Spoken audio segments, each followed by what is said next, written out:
Assalamu alaikum, everyone. Welcome to the new year of the second session of English department under National University. I hope all of you are doing great. You are just having a fantastic time with your families, with your friends, with all the relatives. So আমরা মানে মোটামুটি যে যেরকম ভাবে হোক কোনো রকমে কোনোভাবে আমরা হয়তো বা ফার্স্ট ইয়ারের জার্নিটা শেষ করেছি এখন আমরা সেকেন্ড ইয়ার বা দ্বিতীয় বর্ষের যাত্রা আমরা শুরু করব আজকে থেকে এবং যেমনটা ঠিক আমি রেকর্ডার অন করার আগে বলছিলাম যে অনলি ফর দিস ক্লাস আজকের ওরিয়েন্টেশন সেশনে যারা লাস্ট পর্যন্ত থাকবে জাস্ট শুধুমাত্র only for this orientation session we have kept an offer আমরা একটা অফার রেখেছি এবং অফারটা আমরা এই ক্লাসের শেষের দিকে আমরা ডিক্লেয়ার করব but according to our promise আমাদের প্রমিস অনুযায়ী যেটা তোমাদেরকে আমরা অঙ্গীকার দিয়েছিলাম আমার বাংলা মাঝে মধ্যে ভুল হয় মাফ করে দিও যেটা হচ্ছে যে তোমাদেরকে আমরা সেকেন্ড ইয়ারে এক্সেপশনাল কিছু জিনিস গিফট করব ইনশাআল্লাহুল আজিজ যেটা অন্য কোথাও তোমরা পাবে না So guys, are we ready to start our second year class? Give me a response, please. Yes, Everyone. sir. এই একজনের রেসপন্স সবাই সবাই সবাই বলো আমাকে ইন্সপায়ার করো Yes, sir. আচ্ছা আচ্ছা ঠিক আছে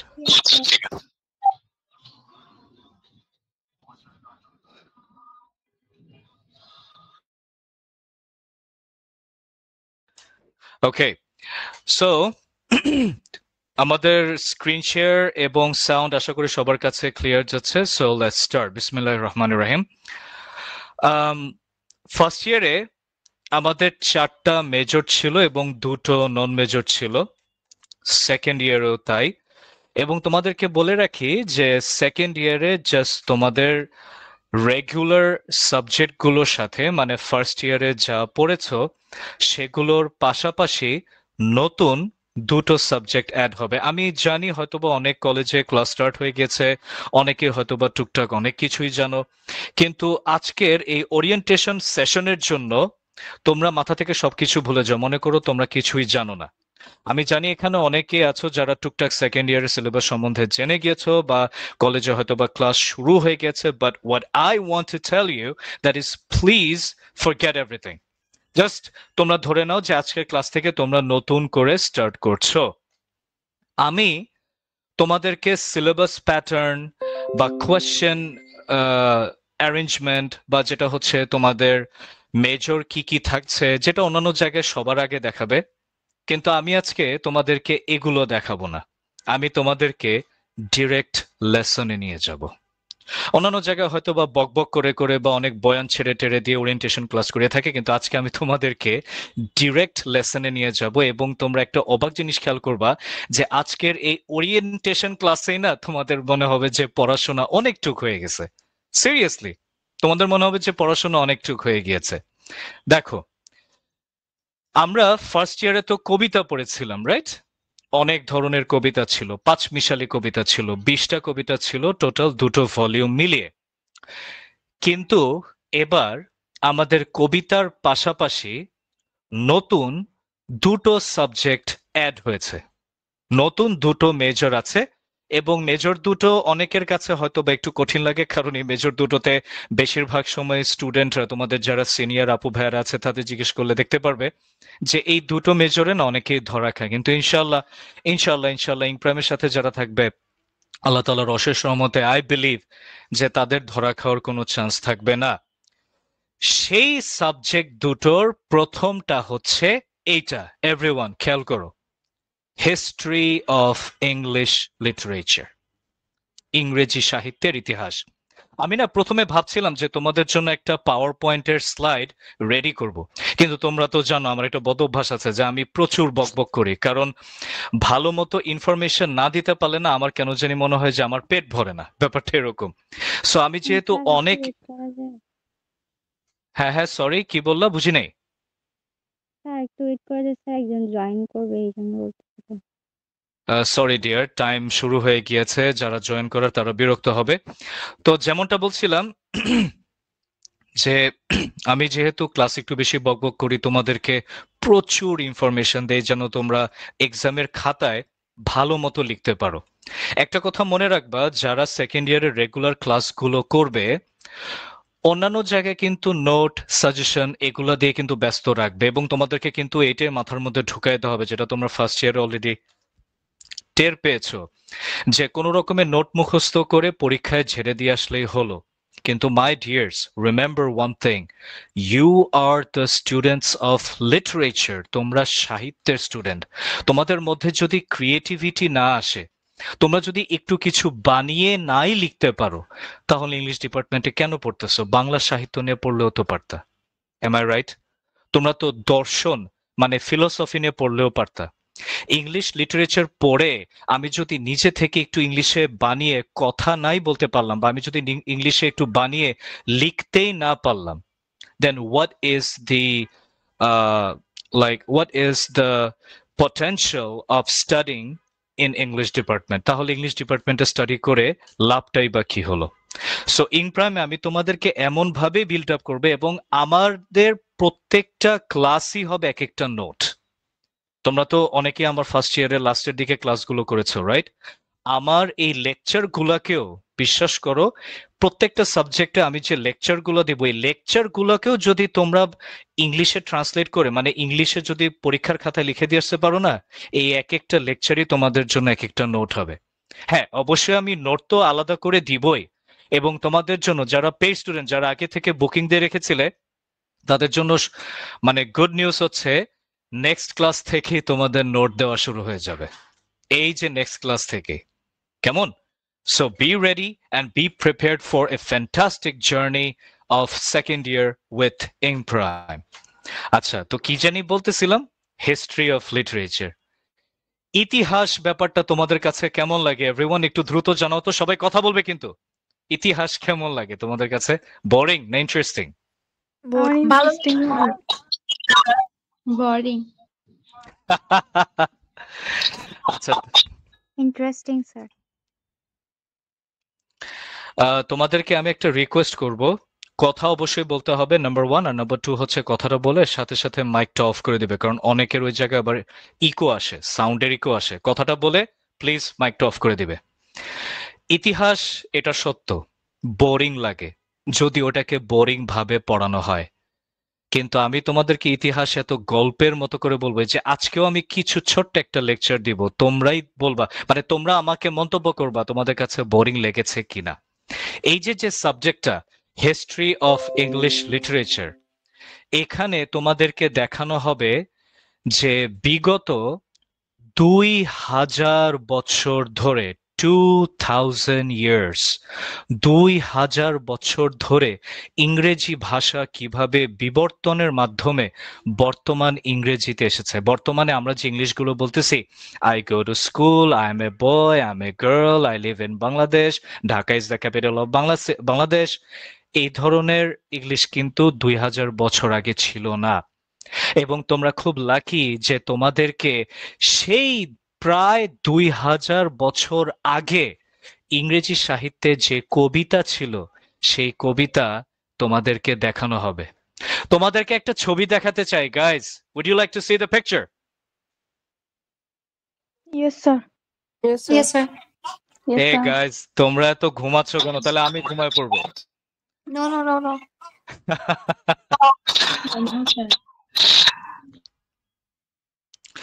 সবাই কথা বলে মাইকটা মিউট করে দিবে। এই বইয়ের ছবিটা দেখো তো একটু সবাই, কেমন বইটা? পারলে একটু জুম করে দেখো। সুন্দর। ওমা, সুন্দর। অনেক পুরনো।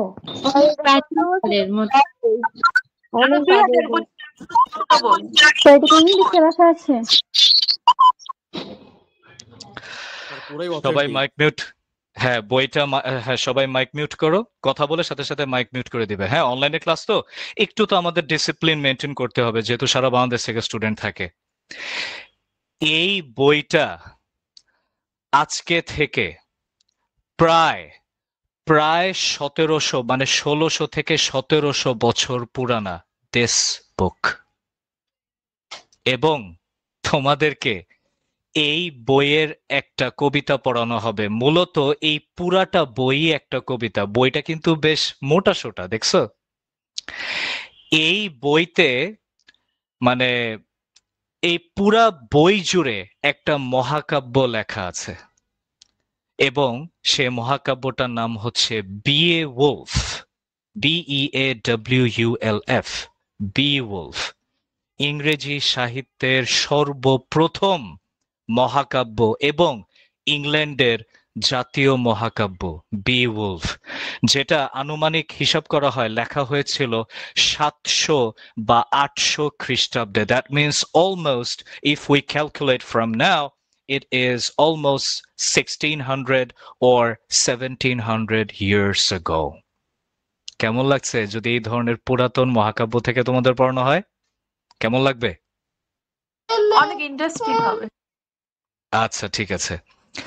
তো এখন এই ধরনের আরো অনেক জিনিস তোমাদেরকে এই হিস্ট্রি অফ ইংলিশ লিটারেচারে পড়ানো হবে। এখন তোমরা অনেকে অথবা জিজ্ঞেস করতেছো, মানে চিন্তা করতেছো, স্যার তাহলে কি যত সব পুরান ধুরান জিনিস নিয়ে পড়ানো হবে?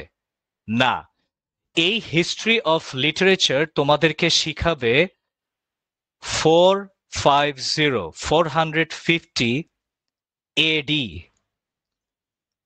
থেকে 2000 AD পর্যন্ত। কত বছর হলো? প্রায় 1550 বছর। এই 1500 বছরে এক এক সময় ইংরেজি সাহিত্য এক এক রূপ নিয়েছে এবং এক এক সময় ইংরেজি সাহিত্য এক এক লেভেল বা এক এক স্তর অতিক্রম করেছে। তোমাদেরকে শেখানো হবে কোন স্তরে কোন সময় ইংরেজি সাহিত্য কিরকম ছিল এবং এক এক সময়ের এক এক যুগের কিছু সাহিত্যের দৃষ্টান্ত, কিছু সাহিত্যের এক্সাম্পল দেওয়া হবে। কেমন? Sir, full meaning of Addy. আমি সবই শিখাচ্ছি, ওয়েট আ মিনিট। তো হিস্ট্রি অফ লিটারেচার এই সাবজেক্টটার মধ্যে তোমাদের লেসন আছে টোটাল 8 লেসন্স।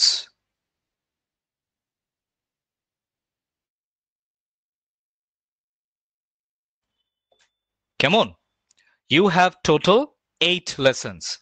আসলে সত্যি কথা হচ্ছে ইংরেজি সাহিত্যের যে টোটাল বিবর্তন, সেই বিবর্তনটাকে ভাগ করা হয়েছে 8টা ভাগে, অর্থাৎ 8টা যুগ, 8 পিরিয়ডস। কেমন? এই 8টা যুগ ধরে ইংরেজি সাহিত্য কোন জায়গা থেকে কোন জায়গা, মানে 8টা যুগের শেষ যুগটা হচ্ছে এই যে বর্তমান যুগ, যে যুগে আমরা আছি। কেমন? এবং ইংরেজি সাহিত্যের যে রেকর্ড বা ইংরেজি সাহিত্যের যে নমুনা তোমাদের জন্য তৈরি করা হয়েছে, সেই নমুনাটা নেওয়া হয়েছে সেই 450 সাল থেকে। কেমন? তো এই 8টা যুগ বা এই 8টা পিরিয়ড এর উপর তোমাদের 8টা চ্যাপ্টার আছে। এই 8টা চ্যাপ্টারের উপর ভিত্তি করে তোমাদের এই সাবজেক্টটা তৈরি করা হয়েছে, হিস্ট্রি অফ ইংলিশ লিটারেচার। কেমন? আমি আবারও বলছি, এই 8টা লেসন কিন্তু 8টা যুগ নিয়ে, এবং সে 8টা যুগ কি কি, কত সাল থেকে কত সাল পর্যন্ত এক একটা যুগের মেয়াদ ছিল, ওই যুগে কি ধরনের লিটারেচার প্র্যাকটিস করা হতো, ওই যুগের বিখ্যাত লেখক বা লেখিকা কারা ছিলেন, ওই যুগে ইংরেজি সাহিত্যের অবস্থা কি ছিল, এগুলা নিয়েই পড়াশোনা হচ্ছে হিস্ট্রি অফ ইংলিশ লিটারেচার। আচ্ছা, এখন আমি আসছি, একজন জিজ্ঞেস করতেছে এডি মানে কি? তোমরা সবাই যারা মানে পেইড স্টুডেন্ট না, যারা পেইড স্টুডেন্ট তাদের কিছু করা লাগবে না, কারণ ক্লাস 8 এর রেকর্ডটা আমাদের নতুন টেলিগ্রাম গ্রুপে দিয়ে দেওয়া হবে। কিন্তু যারা বাইরের স্টুডেন্ট তারা একটা ব্যাখ্যা নিয়ে নিতে পারো। এডি ইকুয়ালস টু অ্যানো ডমিনি। অ্যানো ডমিনি এটা হচ্ছে একটা ল্যাটিন শব্দ। অ্যানো ডমিনি মানে হচ্ছে in the time of god. তোমাদেরকে মাঝখান দিয়ে একটা কথা বলে দেই, তোমরা জানো যে আমরা যে ক্যালেন্ডারটা মেনটেন করি, যে 2024 we are right now, right? So this calendar is actually a Christian calendar. This is not an Arabic calendar. This is not a Chinese calendar. পৃথিবীতে কিন্তু এক এক দেশে এক এক ক্যালেন্ডার মেনটেন করা হয়। I hope you know. যেরকম আমাদের বাংলাদেশেরও কিন্তু একটা আলাদা ক্যালেন্ডার আছে, বাংলা বর্ষ, রাইট? তো এরা খ্রিস্টানরা তাদের সময় বা তাদের কাল বা এই যে ইতিহাসকে গণনা করার জন্য ওরা জেসাস ক্রাইস্টকে তোমরা খুব ভালো করে জানো, ফার্স্ট ইয়ারে একটু ইঙ্গিত পেয়েছিলে। ওই যে তোমাদের আচ্ছা ফার্স্ট ইয়ারে এটা কবিতা ছিল না, সেকেন্ড ইয়ারে আছে। যাই হোক, জেসাস ক্রাইস্ট হচ্ছে আমাদের ঈসা আলাইহিস সালাম, যাকে ওরা দ্য সান অফ গড হিসেবে মানে, নাউজুবিল্লাহ। যাই হোক, তো ঈসা আলাইহিস সালাম বা জেসাস ক্রাইস্ট এর জন্মসালকে ওরা জিরো হিসেবে ধরে। মানে ঠিক যে বছরে ঈসা আলাইহিস সালাম জন্মগ্রহণ করেছিলেন ওই বছরটাকে ওরা কাউন্ট করে জিরো। ওই বছরের পর থেকে যে সময়টা কাউন্ট হয় ওই সময়টাকে বলা হয় এডি। যেমন এই যে আমরা বর্তমানে কোন সালে আছি, 2024, মানে ঈসা আলাইহিস সালামের জন্মের 2024 বছর পরে আমরা আছি, তাই না?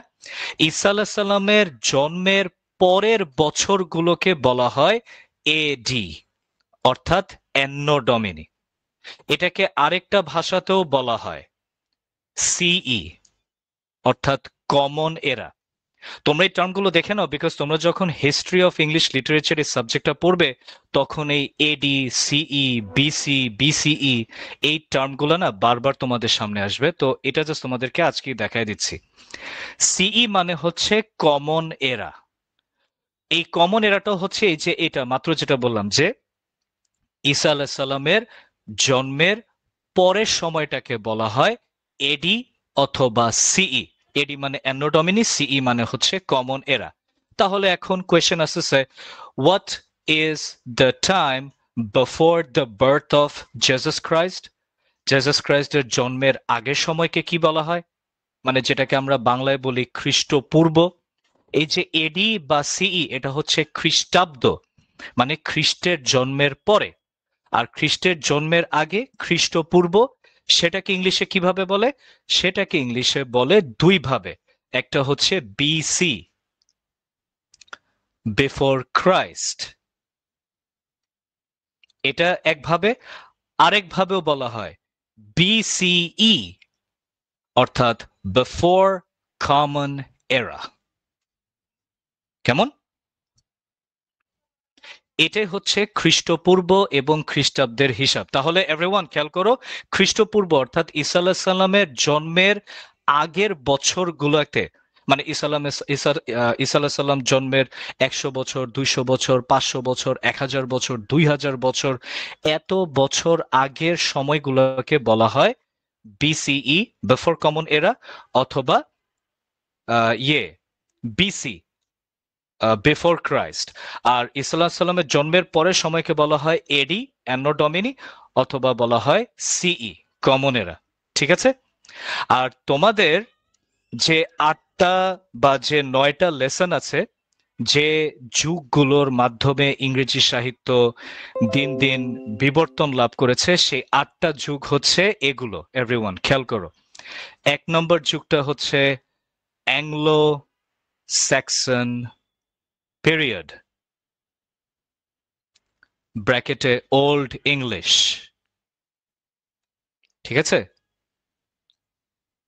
এই যুগটার মেয়াদ ছিল 450 এডি থেকে 1060।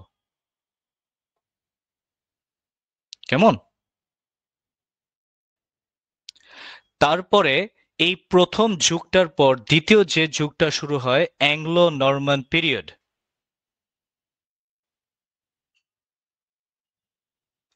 অ্যাংলো নরমান পিরিয়ড, এই যুগটা শুরু হয় 1060 এডি থেকে 1340 এডি পর্যন্ত।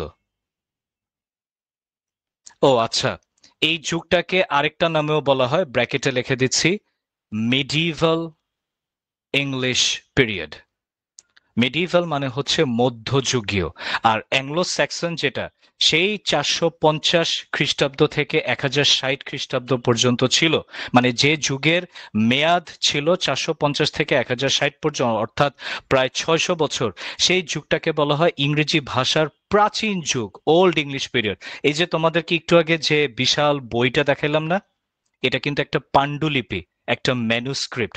এই পাণ্ডুলিপিটা ছিল এই যুগের, অ্যাংলো স্যাক্সন যুগের। ঠিক আছে, অ্যাংলো স্যাক্সনের পর অ্যাংলো নরমান যুগটা শুরু হয়। এই যুগটা একটু লম্বা সময় ধরে ছিল, 1060 থেকে 1340 পর্যন্ত, অর্থাৎ প্রায় 280 বছর। অ্যাংলো নরমান পিরিয়ডের পর ইংরেজি সাহিত্যের সবচেয়ে সবচেয়ে গুরুত্বপূর্ণ একটা পিরিয়ড শুরু হয়, সেটা হচ্ছে দ্য রেনেসান্স। রেনেসান্স শব্দটা কিন্তু একটা ফ্রেঞ্চ শব্দ, একটা ফরাসি শব্দ, ফ্রেঞ্চ শব্দ। রেনেসান্স মানে হচ্ছে পুনর্জাগরণ, ঠিক আছে, বা পুনরুত্থান, রেনেসান্স। আচ্ছা, রেনেসান্স যুগটার সময় ছিল 1400 এডি থেকে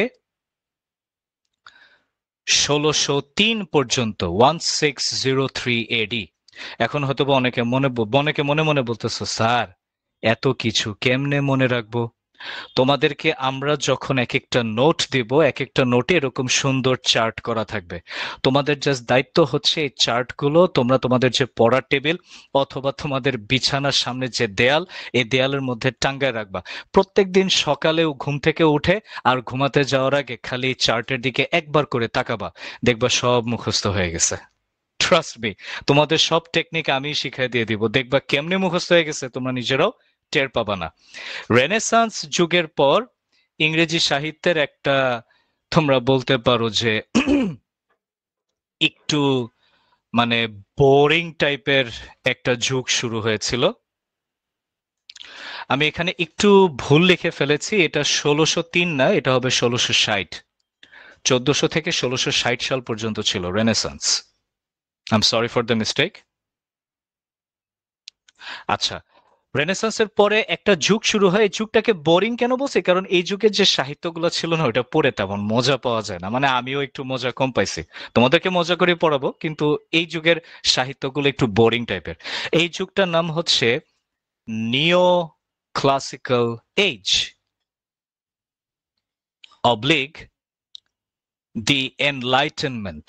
এই যুগের দুইটা নাম আছে, নিও ক্লাসিক্যাল এজ অথবা দি এনলাইটেনমেন্ট। এই যুগের সময়সীমা, অর্থাৎ এই যুগের স্প্যান বা এই যুগের মানে মেয়াদ ছিল 1660 থেকে 1798 এডি, 1660 এডি টু 1798 এডি। এইবার আসো আসল যুগে। এখন যে যুগটার নাম বলবো না এভরিওয়ান, এই যুগের কবিদের কবিতায় তোমরা ফার্স্ট ইয়ারে পড়েছিলে। কোন যুগ? আমি কিন্তু অনেক সময় তোমাদের ক্লাসেও কিন্তু বলতাম এই যুগটার কথা, the romantic age. 5 number, the romantic age. এটার স্প্যান, স্প্যান মানে মনে রাখবা যে স্থায়িত্ব বা মেয়াদ, এটার স্প্যান ছিল মানে সময়কাল ছিল 1798 থেকে 1833, 1798 AD to 1833 AD। এই যুগের যে কবিরা ছিল না everyone, William Wordsworth, John Keats, Percy bysshe Shelley, এদের কবিতাই কিন্তু তোমরা পড়েছো।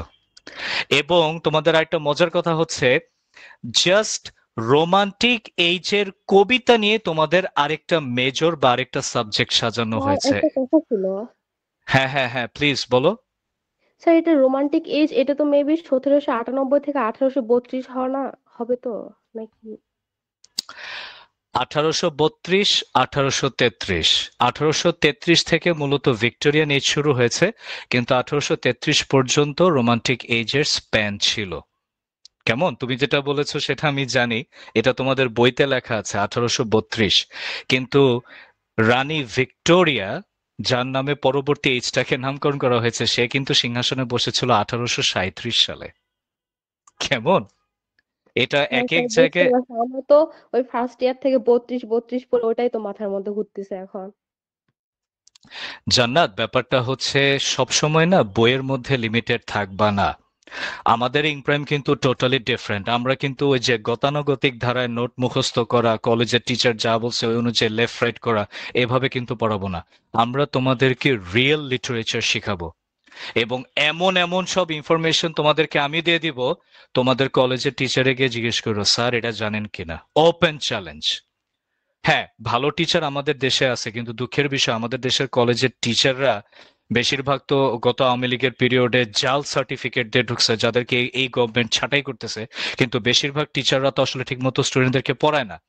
ইংরেজি সাহিত্য যে কি মজার জিনিস, এটার মধ্যে যে কি টেস্ট আছে, এটা যদি একটা ভালো টিচার পাওয়া যায় তাহলে স্টুডেন্টরা টের পাবে যে ইংরেজি সাহিত্য কাহাকে বলে। তোমাদেরকে ফার্স্ট ইয়ারে কিভাবে কি পড়ানো হয়েছে ফরগেট দ্যাট। তোমাদেরকে আমি সেকেন্ড ইয়ারে যে জিনিসগুলো দিব, এইটা নিয়ে তোমরা তোমাদের টিচারে গিয়ে জিজ্ঞেস করো, দেখবা অনেক ইনফরমেশন তারাও জানে না। Okay, so just enjoy the class. হ্যাঁ, যেমনটা বলছিলাম, রোমান্টিক এজের যে কবিরা ছিল এদের কবিতাই কিন্তু বেশিরভাগ তোমরা ফার্স্ট ইয়ারে পেয়েছো। কেমন? এই যুগের পরে আরেকটা যে যুগ শুরু হয়, যেটার কথাই যে জান্নাত বলতেছিল, দ্য ভিক্টোরিয়ান এজ। ঠিক আছে? ভিক্টোরিয়ান এজ, এটার স্প্যান ছিল ওই যে ও যেটা বলতেছে 1832, মতান্তরে 1833। তো আমরা 1833ই নিলাম। 1833 থেকে 1901, রাইট? এই আহ, মানে এই যুগটার যে নাম তোমরা দেখতেছো ভিক্টোরিয়া, এটা অনেকেই জানো। এটার নামকরণ করা হয়েছিল রানী ভিক্টোরিয়া, কুইন ভিক্টোরিয়ার নাম অনুযায়ী, কারণ এই সময় উনি ক্ষমতায় ছিলেন। যদিও উনি কিন্তু আসলে 1833 সালে ক্ষমতায় আসেন নাই। ওনার মানে যেটাকে বলে অভিষেক, মানে ওরা যখন সিংহাসনে বসে তখন এই সিংহাসনে একটা বরণ উৎসব করা হয়। যেরকম এই যে তোমরা যখন কলেজে ভর্তি হও বা যখন স্টুডেন্টরা ভর্তি হয় যে কোনো ইউনিভার্সিটিতে, তখন একটা অনুষ্ঠান হয় না, নবীন বরণ। তো ইংল্যান্ডের রাজা রানীরাও যখন কোনো নতুন রাজা বা রানী সিংহাসনে বসে, তখন একটা অনুষ্ঠান করে তাকে ওই সিংহাসনে বরণ করে নেওয়া হয়, যেটাকে ইংলিশে বলে করোনেশন, বাংলাতে বলা হয় অভিষেক।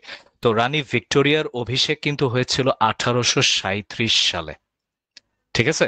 ওনার পুরো নাম ছিল queen Alexandrina Victoria. Queen Alexandrina Victoria. তো যাই হোক, উনার নামে এই এজটাকে নামকরণ করা হয়। তোমাদের ইংরেজি সাহিত্যে দুইটা যুগ আছে, দুইটা যুগ আছে, যে দুইটা যুগের নাম দুইটা রানীর নামে করা আছে। একটা হচ্ছে এলিজাবেথান এজ। এলিজাবেথান এজ হচ্ছে এই যে একটু আগে রেনেসান্স যুগটা দেখালাম না, এই যুগের একটা প্রশাখা। এখানে তোমরা যে যুগগুলা দেখতেছো, এক একটা যুগের কিন্তু আবার লেজ আছে, শাখা প্রশাখা আছে। বাট ডোন্ট ওয়ারি, টেনশন করো না, টেকনিক সব আমি শিখাই দিব, যে তোমরা দেখবা এক সপ্তাহের মধ্যে এই পুরা যুগের এক একটা মেয়াদ মুখস্থ হয়ে গেছে। তো যাই হোক, ভিক্টোরিয়ান এজটা এই কারণে ইম্পর্টেন্ট যে আমরা বর্তমান যে ইংল্যান্ড দেখতেছি না, ইংল্যান্ড যে এত উন্নত, ইংল্যান্ডের 90% উন্নতি হয়েছে, আমি আবারও বলতেছি 90% উন্নতি হয়েছে এই ভিক্টোরিয়ান এজে। মানে রাতারাতি ইংল্যান্ড বড় হয়ে গেছে। তোমরা বিশ্বাস করবা কিনা জানি না, ভিক্টোরিয়ান এজের আগ পর্যন্ত এই যে রোমান্টিক এজ বা তোমার তারও আগে নিও ক্লাসিক্যাল এজ, এই সময় কিন্তু ইংল্যান্ডটা আমাদের বাংলাদেশের মতোই ছিল। And England was an agriculture dependent country. Agro dependent country. আমাদের দেশের মতো ইংল্যান্ডরা, মানে ইংল্যান্ডবাসীরা, তারা কৃষি প্রধান দেশ হিসেবে নিজেদেরকে পরিচিতি দিয়েছিল সারা দুনিয়াতে। এই ভিক্টোরিয়ান এজে এসে ইংল্যান্ডের ধাপার ধাপ রেলওয়ে চালু হলো, ইংল্যান্ডে বড় বড় ইন্ডাস্ট্রি স্থাপিত হলো, টেলিফোন, টেলিগ্রাম, বড় বড় সাহিত্যিক, ইংল্যান্ডের বাণিজ্য, এবং সবচেয়ে ইম্পর্টেন্ট কথা যেটা, ইংল্যান্ডের যে সাম্রাজ্যবাদ, এরা তো সারা দুনিয়া শাসন করছেন, তোমরা নিশ্চয়ই জানো। হুম। ইংল্যান্ডের হঠাৎ সাম্রাজ্যবাদ। করে স্যার এলিয়েন আসছিল স্যার এই সময় ভিক্টোরিয়ান এজে স্যার, ওদের হঠাৎ করে এত পরিবর্তন কেন? সুন্দর কথা বলছো, আসলে মনে হয় একটা এলিয়েনই আসছিল। আসলে কথাটা কিন্তু মজা করে বলছে, বাট আমার কাছে তাই মনে হয়। কারণ আমি যখন তোমাদেরকে পড়াবো না ভিক্টোরিয়ান এজ, তোমাদেরকে আমি ইনফরমেশন দিতে দিতে দিতে দিতে তোমাদের ধুতা মুতা বানায় ফেলাবো। এই ভিক্টোরিয়ান এজে মানে অলরাউন্ডার ভিক্টোরিয়ান এজে এমন কোন সেক্টর বাদ নাই যে সেক্টরে উন্নতি সাধন হয়নি। এবং অনেক সময় ইতিহাসবিদরা, সবাই কিন্তু না, কিছু কিছু ইতিহাসবিদরা ভিক্টোরিয়ান এজকে বলে the golden age of England, ইংল্যান্ডের স্বর্ণালী যুগ। আচ্ছা, ভিক্টোরিয়ান এজের পর আরেকটা যেটা এজ আছে সেটা হচ্ছে দ্য মডার্ন এজ, 1901 থেকে 1939 সাল পর্যন্ত। ঠিক আছে, মানে দ্বিতীয় বিশ্বযুদ্ধের ইভ আগ মুহূর্ত পর্যন্ত। তো এই সময়ে সাহিত্য অনেকটা মোড় ঘুরে যায়, কারণ এই সময়ের মধ্যে, এই যে তোমরা যে সময়টা দেখতেছো, এই সময়ের মধ্যে কিন্তু প্রথম বিশ্বযুদ্ধ ঘটে গিয়েছিল, ওই যে 1914 থেকে 1918, এবং এই প্রথম বিশ্বযুদ্ধের পর অনেকটা চেঞ্জ হয়। এবং এইটার পরে লাস্ট যে যুগটা আছে, পোস্ট মডার্ন এজ, 1939 থেকে একেবারে বর্তমান আজকে পর্যন্ত, এই যে আমরা সবাই কিন্তু এখন এই যুগটাতে আছি, এভরিওয়ান এই যুগটাতে আছে, এই যে পোস্ট মডার্ন এজ। তো এই জন্য এই স্যার হচ্ছে ফেসবুকে এত পোস্ট করা হয়। তো যাই হোক, এই হচ্ছে তোমাদের, দেখো এই যে তোমাদের কিন্তু হিস্ট্রি অফ ইংলিশ শেষ। হিস্ট্রি অফ ইংলিশে খালি এই যুগগুলোরই বর্ণনা আছে, কোন যুগে কোন কবি আসছিল, কেডা কবে মরছে, কেডা কবে বাঁচছে, কেডা কি কি লিখে গেছে, একটু মজা করে বললাম। এই সব পেঁচালি আছে হিস্ট্রি অফ ইংলিশের মধ্যে। দ্যাটস অল, শেষ। তোমাদের যে প্রশ্নগুলো আসবে, কোন যুগের তাৎপর্য কি, কোন যুগে কি ধরনের সাহিত্য বিকাশ হয়েছিল, কোন যুগের কবিরা কি ধরনের কবিতা লিখত, এইগুলাই প্রশ্ন আসবে এই সাবজেক্ট থেকে। আচ্ছা, এবার আমরা আরেকটা সাবজেক্টে যেতে চাচ্ছি, তোমরা কি রেডি? স্যার। জি স্যার। জি স্যার। আচ্ছা, অনেকে কিন্তু এখন আসতেছে না। তাহিয়া, লামিয়া, আমার যারা সৈনিক আছো গ্রুপে আরেকবার একটা গুতা দাও। দারুণ জিনিস মিস করতেছে পোলাপান, আহারে আহারে। পরে গিয়া বলে স্যার আপনারে তো পাই নাই, স্যার আগে যদি আগে স্যার থেকে এটা একটু পাইতাম। গল্পের আকারে শোনাই দেন আস্তে আস্তে। তোমাদের জন্য কি ক্লাস অপেক্ষা করতেছে, you don't even have any idea. এবং বললাম তো আজকের ক্লাসের একটা চমক আছে, কেউ দৌড় দিও না, হ্যাঁ? যদি চমকটা পাইতে চাও, যদি আসলেও কিছু উসুল করতে চাও ইং প্রাইম থেকে, একটু খালি কষ্ট করে, খালি আজকের দিনটাই তো ক্লাসের একটু লাস্ট পর্যন্ত থাকো, অফারটা নিয়েই যেও। যেহেতু আসছো, খালি হাতে কেউ যেও না। আচ্ছা, এইবার আসতেছি আমরা তোমাদের, এটা নতুন মেজর বলবো না, কারণ কবিতা তো তোমরা পাইছোই, তাই না? এই মেজরটা হচ্ছে ইন্ট্রোডাকশন টু রোমান্টিক পোয়েট্রি। দেখছো আমি কত বকবক করতেছি, এই কারণে না আমি নির্দিষ্ট কোনো পাওয়ার পয়েন্ট স্লাইড সাজাই না। অনেকে হয়তো বা পাওয়ার পয়েন্ট স্লাইড সাজে রং বেরং মাখায় সুন্দর মতো গ্রাফিক ডিজাইন করে তোমাদের অ্যাট্রাক্ট করবে, বাট আমি এত বকবক করি, কখন কোন কথা বলতে গিয়ে কোন ইনফরমেশন দিয়ে ফেলে এটা কোনো ঠিক নাই। তো পাওয়ার পয়েন্টে তো আর লেখা যায় না, এই কারণে আমি তোমাদেরকে জাস্ট মাইক্রোসফট ওয়ার্ড দিয়ে দেখাচ্ছি। আচ্ছা, introduction to romantic poetry, Kuch Kuch হোতা হ্যায়, মোটেও না। রোমান্টিক পোয়েট্রি মানে হচ্ছে ওই যে রোমান্টিক এজ 1798 থেকে 1832 বা 1833, এই বছরে ভেজাল ভেজাল। এই বছরগুলোতে, অর্থাৎ এখানে কত বছর হইলো, প্রায় 35 বছর। ইংরেজি সাহিত্যের এই 35 বছর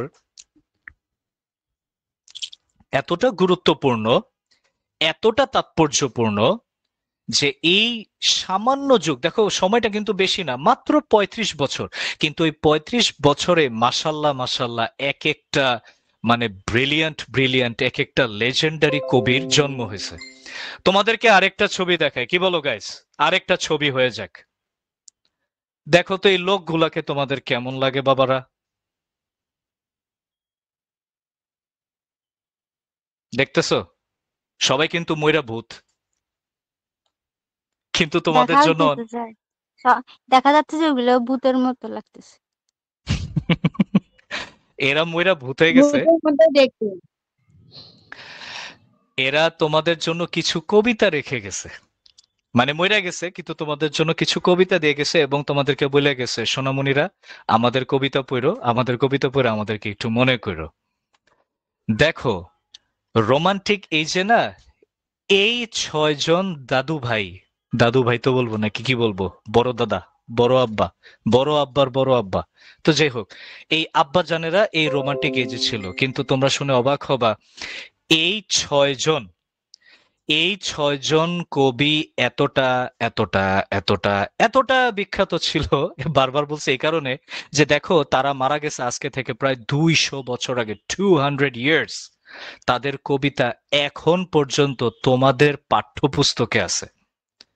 এমন যদি হয়তো যে ম্যাগাজিন পর্যন্ত বা সংবাদপত্র পত্র পর্যন্ত, তাও কিন্তু না, একেবারে পাঠ্যপুস্তক পর্যন্ত তোমাদের এদের বইটা চলে আসছে। Then you can imagine how important they আর।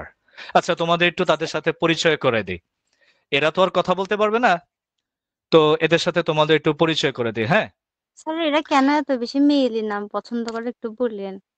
খালি দেখলে মেয়ে মেয়ে লাগে, ওদের নামগুলো দেখলে এখন দেখা যাচ্ছে সব ছেলে। আরে ছেলে হইলো দেখতে মেয়ের মতোই, দেখো কয়েকজনের আবার লম্বা লম্বা চুল আছে, বেনি করে রাখছে। আচ্ছা যাই হোক, আমি একটু পরিচয় করে, হ্যাঁ।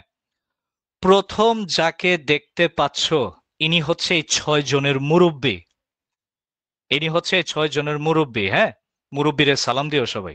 আচ্ছা দেখ, সালাম তো তোকে, এটা তো আবার খ্রিস্টান। আচ্ছা, এই যে উইলিয়াম ব্লেক, উনার পয়দা হয়েছিল, উনি ডাউনলোড হয়েছিলেন 1757 সালে, মারা গিয়েছিলেন 1827 সালে। তাহলে টোটাল 70 বছর উনি বেঁচে ছিলেন, রাইট?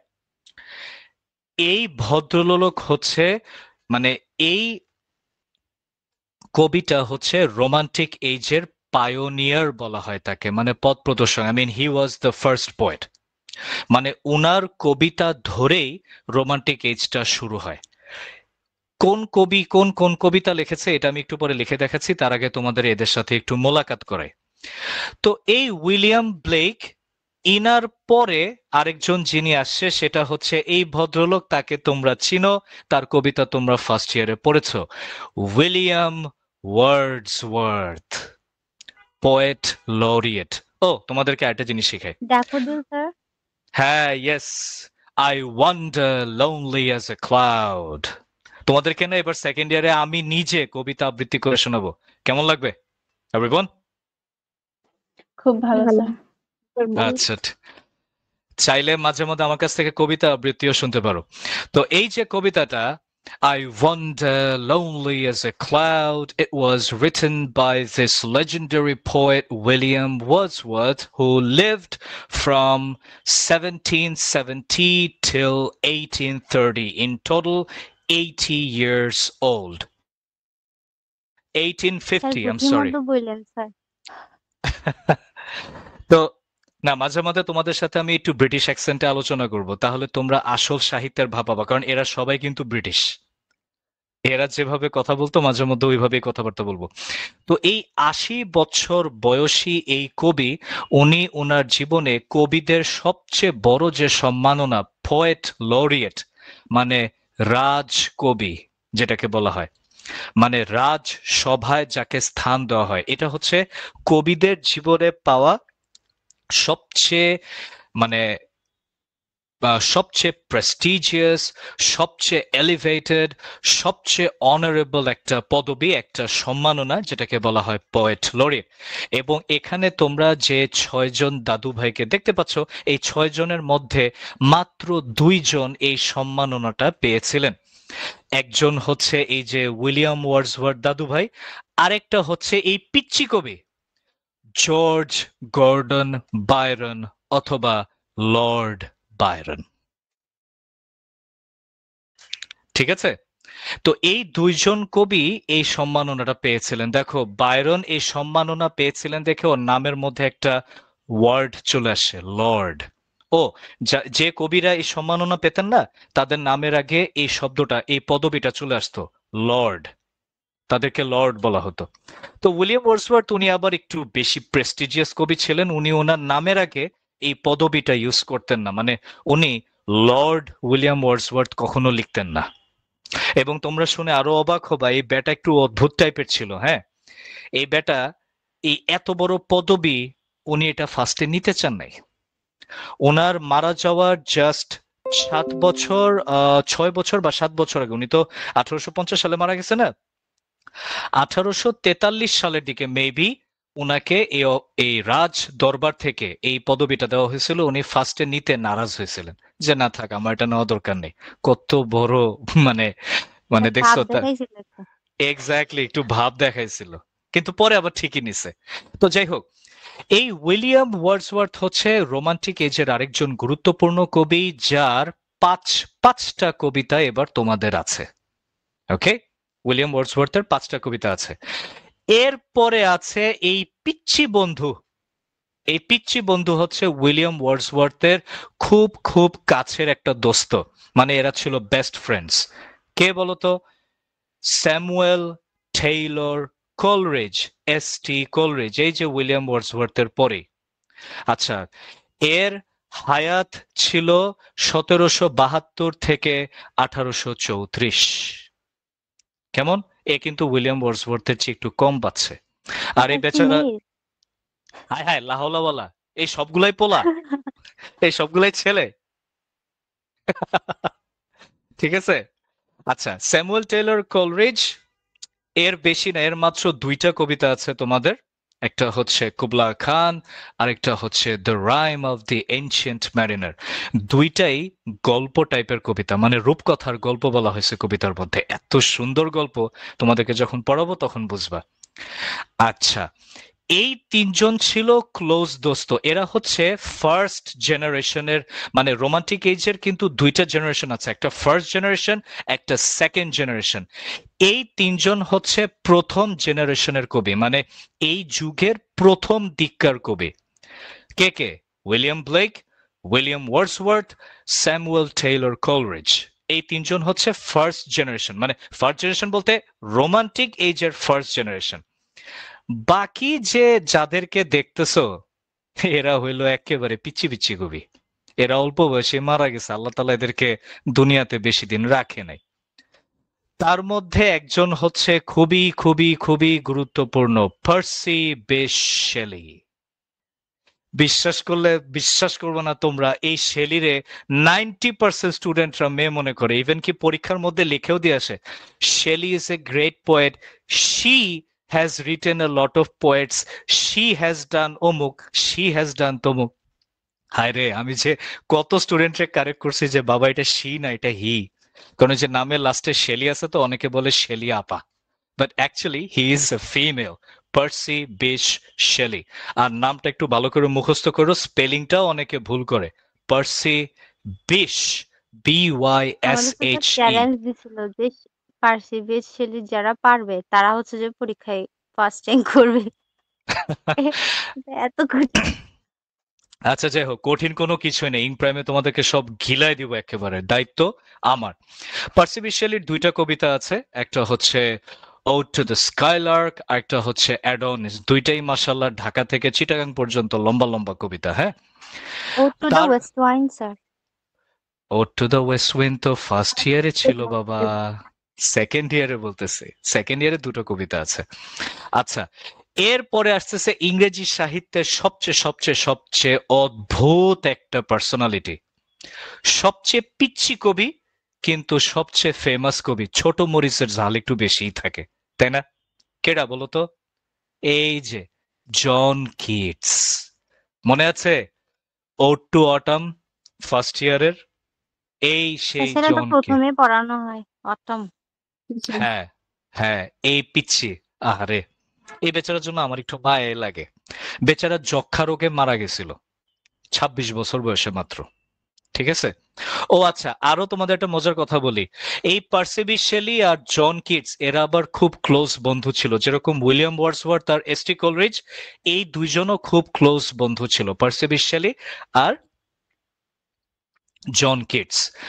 দুইজনই কিন্তু অল্প বয়সে মারা গেছে। একজন মারা গেছে 26 বছর বয়সে, জন কিটস, এ মারা গেছে যক্ষা রোগে, আর আরেকজন মারা গেছে সমুদ্রে ডুইবা, পার্সি bysshe শেলি সমুদ্রে ডুবে মারা গেছিল। আর তোমরা শুনে আরো অবাক হবা, সে যখন সমুদ্রে ডুবে তার পকেটে একটা কবিতার পাণ্ডুলিপি ছিল। কবিতাটার নাম হচ্ছে দাঁড়াও দাঁড়াও একটু মনে করি, দ্য ট্রায়াম্ফ অফ লাইফ। এই কবিতাটা সে শেষ করে যেতে পারে নাই। এটা সে তার মানে তার পকেটের মধ্যে এটার পাণ্ডুলিপি ছিল। মানে প্রত্যেকটা কবি তো ফার্স্টে কবিতাটা একটা রাফলি, মানে একটা, এটাকে কি বলে, মানে ড্রাফট করে, একটা কাগজের মধ্যে ড্রাফট করে, তারপর এই কাগজটা ফাইনালি চেক করে সে প্রেসে পাঠায়, প্রেস থেকে তারপর বইটা পাবলিশ হয়, তাই না? তো এই পার্সি বিশ শেলির অসমাপ্ত কবিতা দ্য ট্রায়াম্ফ অফ লাইফ, এই কবিতাটা সে লিখতেছিল, পুরোপুরি লেখা শেষ হয়নি। এই কবিতার কাগজটা তার পকেটে ছিল এবং সে একটা নৌকাতে ছিল। ওটা একটা প্রমথ তরী, মানে শখের নৌকা। ওই নৌকাটা ইটালির একটা সাগরে ডুবে, ঝড়ের কবলে পড়ে ডুবে গিয়েছিল। পার্সি বিশ শেলি সে দুর্ঘটনায় মারা যায়। নৌকাটার নামও আছে আমার কাছে, ডন জোয়ান নৌকাটার নাম। ঠিক আছে, তাহলে দেখো। এটা স্যার যদি কেউ ডন পাইতো জুয়ান। তাহলে তো নিজের বলে চালিয়ে দিতে পারতো স্যার। না না না, পার্সি বিশ শেলির সিগনেচার ছিল। তোমাদেরকে আমি অনেক কিছুই দেখাবো। হ্যাঁ, ওই ওই যে প্রমথ তরীটা, ওই প্রমথ তরীর নামটা ছিল ডন জোয়ান। এবং মজার বিষয়, এই ডন জোয়ান নামে আবার একটা মহাকাব্য আছে যেটা লর্ড বায়রনের। এই দুই বন্ধুর আরেক বন্ধু লর্ড বায়রন, এই যে জর্জ গর্ডন বায়রন, সেও একটা মহাকাব্য লিখেছে। এবং সেই মহাকাব্যটাও আলহামদুলিল্লাহ তোমাদের সেকেন্ড ইয়ারে আছে, কিন্তু পুরা মহাকাব্যটা নাই, খালি প্রথম খণ্ডটা আছে, বুক 1। প্রত্যেকটা মহাকাব্য না এরকম খণ্ডে খণ্ডে ভাগ করা থাকে, বুক 1, বুক 2, বুক 3, বুক 4। তো ডন জোয়ান মহাকাব্য, যেটা এই যে লর্ড বায়রন লিখেছে, এই ডন জোয়ান মহাকাব্যের প্রথম খণ্ডটা তোমাদের আছে, ডন জোয়ান বুক 1। আবার পার্সি বিশ শেলি যে প্রমথ তরীটাতে চড়ে, মানে উনি যে প্রমথ তরীটাতে ভ্রমণ করছিলেন, ওই প্রমথ তরীটার নামও ছিল ডন জোয়ান। ঠিক আছে, তো যাই হোক, এই হচ্ছে সেই 6জন কবি যাদের কবিতা তোমাদের সেকেন্ড ইয়ারে আছে। এবং এই 6 জনের কবিতা দিয়ে সম্মিলিতভাবে in combine the subject has been formed, the name of which is Introduction to Romantic Poetry. Introduction to Romantic Poetry তে এই 6 জনের কবিতাই তোমরা পাবা। Can we move to the next subject, everyone? Sir Byron Yes, সম্পর্কে sir. তো কিছু বললেন না, অনেক তো প্রেমের কবি হিসেবে পরিচিত। কার সম্বন্ধে বাবা, কার সম্বন্ধে? Byron, Lord Byron Byron. সম্বন্ধে? বাবা, ওর কবিতা পড়তে গেলে আমার নিজেরই ঘুম আসে। কারণ আচ্ছা, ও যেহেতু জিজ্ঞেস করছে, তোমাদেরকে আরেকটু 2-3 মিনিট আরেকটু বকবক করি এই কবিদের নিয়ে, একটু বলবো, মজার কিছু ইনফরমেশন আছে।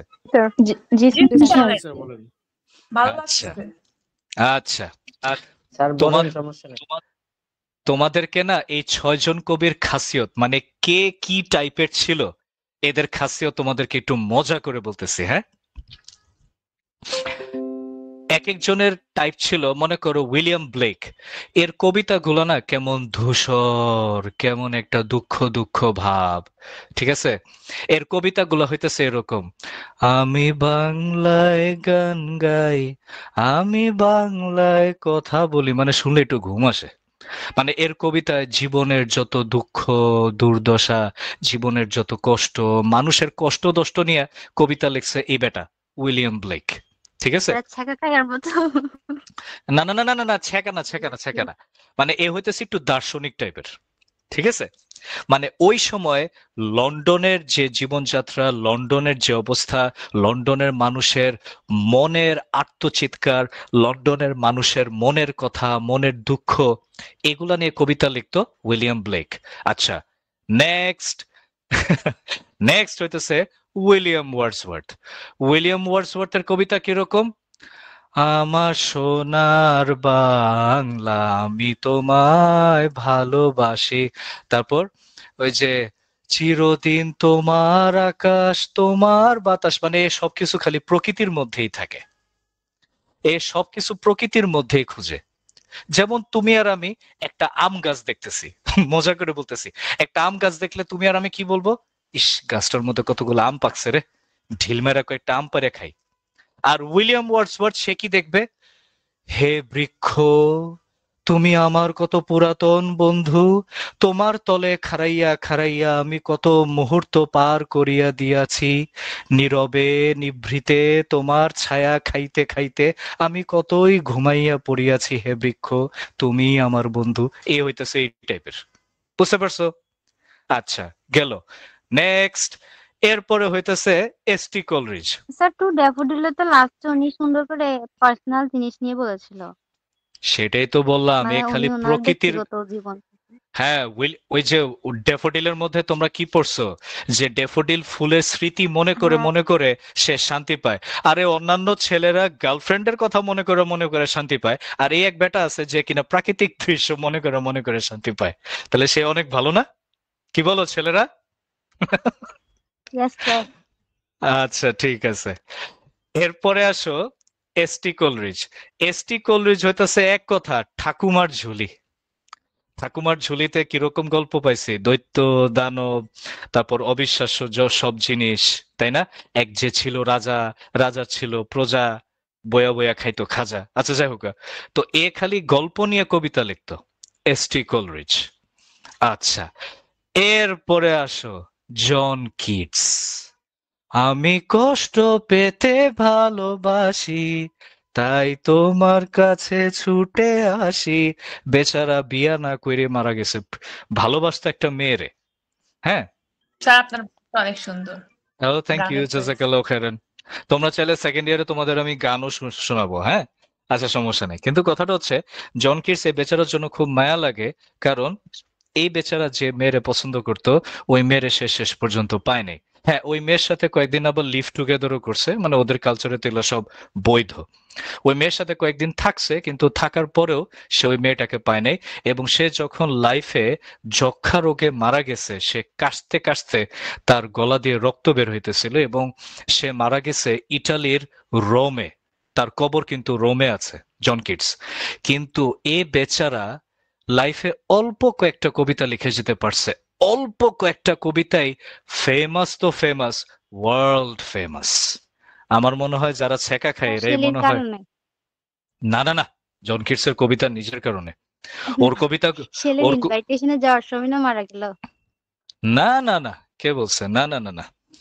আচ্ছা, যাই হোক, জন কিটসের কবিতা তো আমি তোমাদের পড়ে শোনাবো, তোমরা ওই ক্লাসগুলা দেখো, আমি প্রত্যেকটা লাইন ধরে ধরে ধরে ধরে তোমাদের পড়াবো। জন কিটসের একটা ক্ষমতা ছিল, সে কল্পনার জগৎকে এত সুন্দর করে বর্ণনা করতে পারত। এটার উপর তোমাদের একটা আলাদা প্রশ্ন আসবে, যে জন কিটস কি কল্পনা বিলাসী ছিল? Is John Keats an escapist? সে কি বাস্তব থেকে বারবার পালাইতে চাইতো? এইটা এরকম একটা প্রশ্ন আছে। তো যাই হোক, তারপরে হলো Parsi Bysshe Shelley. Parsi Bysshe Shelley কিরকম জানো? কারার হই রৌহ কপাট, ভেঙে ফেল কর রেলোপাট, রক্ত ঝপাট, তারপর কি কি জানি ব্লা ব্লা ব্লা ব্লা ব্লা, এরকম। মানে এ হইতেছে বিদ্রোহী কবি কাজী নজরুল ইসলামের সৎ ভাই। মানে কাজী নজরুল ইসলাম আইসা ডাউনলোড হয়েছে আমাদের বাংলাদেশে, আর এ বেচারা গিয়ে ডাউনলোড হয়েছে লন্ডনে, কিন্তু দুইটা একই ক্যাটাগরির। অর্থাৎ ইংরেজিতে, সত্যি কথা, I am not making fun, he is known as the rebellion poet. Percy Bysshe Shelley, rebellion poet মানে বিদ্রোহী কবি জন কিটস, টুকু, পার্সি বিশ শেলি। ঠিক আছে, এর কবিতাগুলাতে কেমন একটা মানে বিদ্রোহ বিদ্রোহ টাইপের কবিতা ছিল, কিন্তু বিদ্রোহ টাইপের কবিতা আবার তোমাদের ক্ষেত্রে পড়ে নাই। তোমাদের ক্ষেত্রে এর দুইটাই কবিতা পড়ছে, একটা হচ্ছে অ্যাডোনিস, যেটা হচ্ছে পার্সি বিশ শেলি তার বন্ধু জন কিটসের মৃত্যু সংবাদ শুনে সে একটা শোকের কবিতা লিখেছিল, ওটা হচ্ছে অ্যাডোনিস। আর আরেকটা হচ্ছে ওড টু স্কাইলার্ক, যেখানে সে একটা ছোট্ট পাখি, যেটাকে বলা হয় ভরত পাখি অর্থাৎ লার্ক, ছোট্ট একটা পাখি, মাথাটা একটু উঁচা, মনে হয় মাথাতে ঝুঁটি বাঁধা, কিন্তু এই পাখিটা উড়ে অনেক উপর দিয়ে। পাখি ছোট্ট হলে কি হবে, অনেক আকাশের অনেক উপর দিয়ে উড়ে। সেই ছোট্ট পাখিকে নিয়ে একটা কবিতা লিখছে পার্সি বিশ শেলি। আর লর্ড বায়রন, পাখির নাম কি ছিল? Lark, lark, LARK, lark. লার্কের ছবি সার্চ দিলে তোমরা পেয়ে যাবে, দেখবা ছোট্ট একটা পাখি, কিন্তু মাথার উপরটা একটু উঁচু, মনে হইতেছে মাথাতে ঝুঁটি করা, এরকম। আর লর্ড বায়রন এর এর কথা কি বলবো, এ হইতেছেন ধরি মাছ না সুই পানি, মানে এর কবিতার মধ্যে না কোনো রসকস নাই, কেমন একটা কাঠখোট্টা টাইপের কবিতা লেখে লর্ড বাইরন। আল্লাহ জানে এর রাজকবির মর্যাদা কে দিছে। তো যাই হোক, এই হচ্ছে the total description of all the 6 poets of the important age of English literature, that is the Romantic Age. এইবার চলো আমরা নতুন আরেকটা সাবজেক্টে যাই। কবিতা নিয়ে অনেক বকবক করছি। ইন্ট্রোডাকশন টু ড্রামা, নাটক, যেটা আমরা লাইফে অনেকেই করি। আমরা নাটক করতেও ভালোবাসি, দেখতেও ভালোবাসি। তোমাদের এই একটা সাবজেক্ট নতুন আসে, তবে আমার যেটা মনে হয় সাবজেক্টটা ফার্স্ট ইয়ারে দেওয়াটা উচিত ছিল। তো যাই হোক, ইনশাল্লাহ ন্যাশনাল ইউনিভার্সিটিতে এখন অনেক রদবদল আসবে, তোমরা হয়তো পাবা না, বাট তোমাদের পরের যে ব্যাচটা, মানে একটা সময় দেখা গেছে যে ফার্স্ট ইয়ারে এখন 4টা মেজর না, আস্তে আস্তে ফার্স্ট ইয়ারে মেজর বাড়াবে। কারণ তোমাদের মানে এখন যে কারিকুলামটা চলতেছে, ফার্স্ট ইয়ারে 4টা মেজর, সেকেন্ড ইয়ারে 4টা মেজর, থার্ড ইয়ারে উঠে গিয়ে হুট করে 8টা মেজর, তখন পোলাপান অনেকে ধরা খেয়ে যায়। তো এখন হয়তো বা এরকম চেঞ্জ আসবে যে ফার্স্ট ইয়ার সেকেন্ড ইয়ারে মেজর আর একটু বাড়ানো হবে, যেন থার্ড ইয়ারে গিয়ে পোলাপান ধাক্কা না খায়। আচ্ছা যাই হোক, ইন্ট্রোডাকশন টু ড্রামা, তোমাদেরকে 4টা নাটক দিছে। হ্যাঁ, প্রথম নাটকটা হচ্ছে এটা, কুছ কুছ হোতা হ্যায়, মানে অ্যাজ ইউ লাইক ইট, প্রেমের নাটক, বাই আমাদের জগৎ বিখ্যাত কাকু। কাকুটাকে উইলিয়াম শেক্সপিয়ার। এই সবাই এর উচ্চারণটা ঠিক মতো করবা, উইলিয়াম শেক্সপিয়ার। শেখ। হ্যাঁ, শেক্সপিয়ার, ঠিক আছে। তো যাক, এই উইলিয়াম শেক্সপিয়ার ওনার এই নাটকটা অ্যাজ ইউ লাইক ইট, প্রথম দেখাতেই প্রেম পড়ে না চোখের পলক, কি তোমার রূপের ঝলক, একেবারে সেম কাহিনীটা পাবা তোমরা এই নাটকের মধ্যে। এই নাটকে দেখানো হয়েছে দুইটা সম্ভ্রান্ত পরিবারের ছেলে এবং মেয়ে, তারা প্রথম দর্শনেই একে অন্যের প্রেমে পড়ে যায় এবং তারা একসময় জঙ্গলে পালিয়ে যায়। তাদের তাদের সাথে সাথে তাদের যারা সঙ্গপাঙ্গ আছে তারাও জঙ্গলে পালিয়ে যায়, এবং জঙ্গলে মঙ্গল, মানে জঙ্গলে তাদের প্রেম আরো বাড়ে এবং শেষ পর্যন্ত তাদের প্রেম মিলিত হয় এবং শেষ পর্যন্ত তারা আবার শহরে ফিরে আসে। কিন্তু তাদের পরিবারের মধ্যে নাউজুবিল্লাহ। ছিল দ্বন্দ্ব। হ্যাঁ, নাউজুবিল্লাহ, কাউকে কো আলহামদুলিল্লাহ, বিয়ে করছো তো শেষ পর্যন্ত। ঠিক আছে। বিয়ের আচ্ছা, আগে তো ঘটনা শেষ। না না না না না, জঙ্গলে ডেটিং করে নাই, মানে জঙ্গলে একজন একজনের সাথে দেখা হয়েছে খুব সুন্দর করে। আমি তোমাদেরকে গল্পের মতো একেবারে, ও তোমাদেরকে যখন আমি নাটকগুলো পড়াবো না, এই নাটকগুলোর উপর কিন্তু সিনেমাও তৈরি করা হয়েছে, জানো, ব্ল্যাক এন্ড হোয়াইট। আমি ওই সিনেমাটাও তোমাদেরকে স্ক্রিনে দেখাবো, মানে তোমাদেরকে দারুণ ক্লাস দেব। একদিকে তোমরা স্ক্রিনে দেখবা সিনেমা চলতেছে, আরেকদিকে আমি তোমাদেরকে নাটকের গল্পটা বলে দেব। সিনেমাও দেখবা, আমার মুখে গল্পও শুনবা, মুখস্থ না হয়ে যাবে কোথায়, রাইট? আচ্ছা, এরপরে আসো, আরেকটা নাটক আছে, এটার ঘটনাটা একটু নাউজুবিল্লাহ টাইপের, কিন্তু এটা খুব ইন্টারেস্টিং একটা ঘটনা। King এডিপাস by সফোক্লেস। সফোক্লেস কে জানো? নামটা একটু অদ্ভুত অদ্ভুত না? সফোক্লেস এ হচ্ছে an ancient Greek playwright। ও আচ্ছা, নাটক যারা লিখে তাদেরকে বলে ড্রামাটিস্ট অথবা প্লে রাইট। মনে রেখো, ড্রামাটিস্ট অথবা প্লে রাইট। এই তোমাদের সবার কি ঘুম ধরতেছে নাকি ইন্টারেস্টিং লাগতেছে?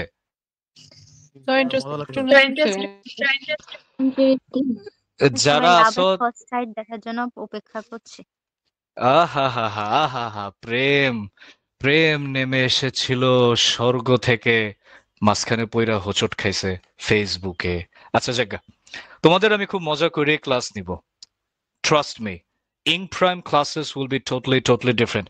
আর যারা আছো সোনামণিরা, বাবারা, আর অল্প কিছুক্ষণ আমাদের ওরিয়েন্টেশন ক্লাসটা হবে, এরপর একটা অফার দিয়ে দিব, খালি হাতে কেউ যায়ও না, ভরা হাতে যাও। হ্যাঁ, এডিপাসের কাহিনী, এটার কাহিনীটা একটু নাউজুবিল্লাহ টাইপের, কারণ তোমরা তো জানো যে মানে যে গ্রিস, তোমরা জানো কিনা জানি না যে পৃথিবীর শিক্ষিত সভ্যতার মধ্যে কিন্তু প্রথম সভ্যতা এসেছিল এই যে গ্রিস, গ্রিস দেশে।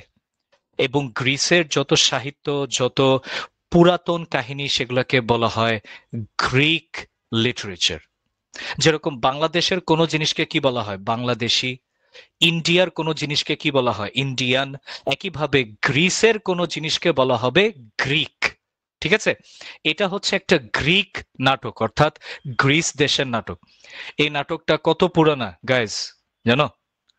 এই নাটকটা হচ্ছে আজকে থেকে প্রায় প্রায় 2500 বছর পুরানো, 2500 years ago। মাশাল্লাহ, 2500 বছর পুরাতন একটা নাটক। এই যে ভদ্রলোক সফোক্লিস, এই বেটায় নাটকটা লিখছিল সেই খ্রিস্টপূর্ব 464 সালের দিকে, এরকম। মানে ঈসা আলাইহিস সালাম জন্মেরও আরো 464 বছর আগে, খ্রিস্টপূর্ব 464, অর্থাৎ 464 BCE, বিফোর কমন এরা। এই নাটকের কাহিনীটা হচ্ছে, তখন তো মানুষ তখন তো বুঝতে পারতেছো, আজকে থেকে 2500 বছর আগে, অর্থাৎ নবীজিরও আরো 2000 বছর আগে, নবীজি আসারও আরো 2000 বছর আগে। কতটা প্রাচীন ছিল ওই সময়, মানুষ কাপড় চোপড় পরতো কিনা আল্লাহ জানে। আচ্ছা জায়গা, তো ওই সময় একটা রাজার বংশের কাহিনী। একটা রাজার বংশে একটা বাচ্চা জন্ম নিছে, কিন্তু ওই সময় তো ভূত প্রেত দেব দেবী মূর্তি পূজা এগুলোর তো প্রচলন ছিল সারা দুনিয়াতেই, তাই না? তো ইনশাল্লাহ নবীজি আসার পর তো নবীজি একাই পুরাই মূর্তি পূজা এবং সমস্ত জিনিসকে উনি তো ধূলিসাৎ করে দিলেন, উনি আল্লাহ তাআলার বাণী প্রতিষ্ঠা করলেন। এবং তোমরা শুনে এটাও it's a news of pride that the light of Islam has also spread in Greece. গ্রিসেও কিন্তু ইসলামের আলো পৌঁছে গিয়েছিল। আল্লাহ তাআলা নবীজির মাধ্যমে পুরো পৃথিবীতে আলো ছড়িয়ে দিয়েছিলেন। এবং এই যে দৈত্য দানব, তারপরে যে মূর্তি, তারপর বিভিন্ন আজগুবি জিনিসে পূজা, যেমন সূর্যকে পূজা করে, আগুনকে পূজা করে, জিনিসগুলো নবীজি আসার পর থেকে কিন্তু এটা it's like they got destroyed, right? তো গ্রিসে ওই সময় মানুষ না অনেক রকম দেব দেবীর পূজা করত। তো ওই সময় মানুষ না আবার এই যে ভবিষ্যৎবাণীতে খুব বিশ্বাস করত। That means প্রফেসি, PROPHECY, প্রফেসি। তো এই নাটকটার কাহিনীটা হচ্ছে সংক্ষেপে এরকম, তোমরা কিছু মনে করো না, এটার নাটকটা কাহিনীটা একটু অদ্ভুত টাইপের। যে গ্রিসে অনেক আগে একটা শহর ছিল, যে শহরের নাম হচ্ছে থিবস। ওই থিবস শহরের একজন রাজা ছিল যার নাম হচ্ছে লায়াস। লায়াসকে তার যে ভবিষ্যৎ বাণী দেয় একটা মহিলা ছিল যার নাম হচ্ছে ওরাকল। এই মহিলাটার সাথে নাকি গডদের সরাসরি কথা হইতো, এই মহিলা নাকি গডের সাথে সরাসরি যোগাযোগ করতে পারতো। তো এই মহিলাই লায়াসকে বলেছিল, আরে বাবা, এরা যে কত কিছুতে বিশ্বাস করতো, প্রাচীন যুগের না অনেক। তো ওই মহিলার নাম ছিল ওরাকল। তো ওই মহিলা এই লায়াস রাজা, যে হচ্ছে থিবস নগরীর রাজা, এই রাজাকে বলছিল, তোমার ঘরে একটা সন্তান জন্ম হবে, যে সন্তানের হাতে তোমার মৃত্যু হবে। রাজা তো এই কথা শুনে ওর মাথা পুরো 49 হয়ে গেছে, হ্যাঁ হ্যাঁ কয় কি। তো এমন সময় রাজা রাজার কাছে খবর আসে যে রানীর ঘরে একটা ছেলে জন্ম নিছে। তখন রাজা তার যে রানী, হ্যাঁ, জোকাস্টা, রানীর নাম ছিল জোকাস্টা, নামগুলো মাশাল্লাহ। রাজার নাম লায়াস, রানীর নাম জোকাস্টাকে তখন বলে যে তুমি তোমার বাচ্চাকে এক্ষুনি হত্যা করো, কারণ আমার ভবিষ্যৎবাণী যে দেশ, সে বসে বাচ্চা নাকি বড় হয়ে আমার মেরে লেগো। এখন মা কি আর মারতে পারে? মা তখন কি করে, একটা রাখালের মাধ্যমে এই বাচ্চাটাকে পার্শ্ববর্তী আরেকটা নগরীতে, তখন তো নগরী বেশ ছিল তাই না, এক একটা নগরীতে এক একটা রাজা থাকতো, রাইট?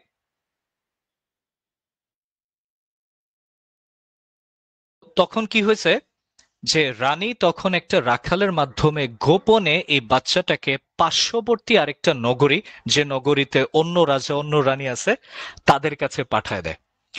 ওই নগরীর, ওই যে পার্শ্ববর্তী নগরীর রাজা রানীর আবার কোনো সন্তান ছিল না। তারা আবার এই সন্তানকে পেয়ে সুন্দর মতো লালন পালন করে অনেক বড় করে, কিন্তু সত্য কখনো চাপা থাকে না। তো এই বাচ্চাটা যখন বড় হয়, এই বাচ্চার নাম হচ্ছে এডিপাস। এই নাটকের নাম যার নামে করা হয়েছে। যখন তোমাদেরকে ক্লাস করাবো তখন আরো অনেক ইনফরমেশন দিব, এখন যে সংক্ষেপে বলতেছি। এই এডিপাস যখন বড় হয় তখন তার কানে আসে যে সে যাদের কাছে বড় হয়েছে, মানে আহ মানে তার যে পালক বাপ মা এরা আসলে তার আসল বাপ মা না, তার আসল বাপ মা আরেক জায়গায়। তো এডিপাস তখন কি করে, তার আসল বাপ মার খোঁজে বের হয়ে পড়ে এবং পথি মধ্যে, মানে সে যখন ওই পার্শ্ববর্তী নগরী থেকে, হ্যাঁ, আহ সে তার নগরীতে আসতেছিল, মানে পার্শ্ববর্তী নগরীটার নাম ছিল করিন্থ। করিন্থ থেকে সে যখন তার নগরী থিবসে যখন আসতেছিল, তখন রাস্তায় তার আসল বাবার সাথে দেখা হয়, লায়াস। কিন্তু বাবা আর ছেলে কেউ কাউরে চিনতে পারে না, কারণ বাচ্চারে তো ওই যে লায়াসের যে বউ, লায়াসের যে রানী, সে তো গোপনে পাচার করে দিছিল। তো লায়াস তো জানে তার বাচ্চা মারা গেছে, তো বাচ্চা যে মাঝখান দিয়ে এতদিনে এত বড় সড়ো বডি বিল্ডার হয়ে গেছে এটা তো আর রাজা চিনতে পারে নাই। আবার অন্যদিকে এডিপাস, সেও তো তার আসল বাবাকে চিনতে পারতেছে না, কারণ জন্মের পর থেকে তো সে তার বাবারে দেখে নাই। তো দুইজনের মধ্যে কথা মানে একটু কথা কাটাকাটি হয়। এডিপাস রাগের মাথায় তার বাবারে মেরে ফেলে, অর্থাৎ ওই যে ভবিষ্যৎবাণীটা সত্য হয়ে গেল। এবং এডিপাস সে তখন এই নগরীতে প্রবেশ করে, যে নগরী তার নিজের নগরী ছিল। এবং তখনকার দিনে একটা নিয়ম ছিল যে যদি কেউ কোনো নগরীর রাজাকে হারাতে পারে তাহলে সে ওই নগরীর রানীকে নিয়ে নেয়। তো এডিপাস গিয়ে দেখে এই নগরীতে একটা সুন্দর রানী আছে, জোকাস্টা। সে এই রানীকে বিয়ে করে ফেলে, বাট হি নেভার মানে নিউ, মাকে exactly, but he never knew that this queen was his own mother. Because the queen herself, she could not recognize her son, কারণ ছেলে তো অনেক বড় হয়ে গেছে, and the son himself could not recognize his own mother. এবং দুইজনের ঘরে আবার 3টা সন্তানও হয়েছিল। তো পরে আবার কেমনে কেমনে জানি ওই যে এই শহরে প্লেগ রোগ ছড়িয়ে যায় এবং এডিপাস সে প্লেগ রোগ, মানে এই যে তখনকার দিন তো প্লেগের অনেক প্রাদুর্ভাব ছিল, তাই না?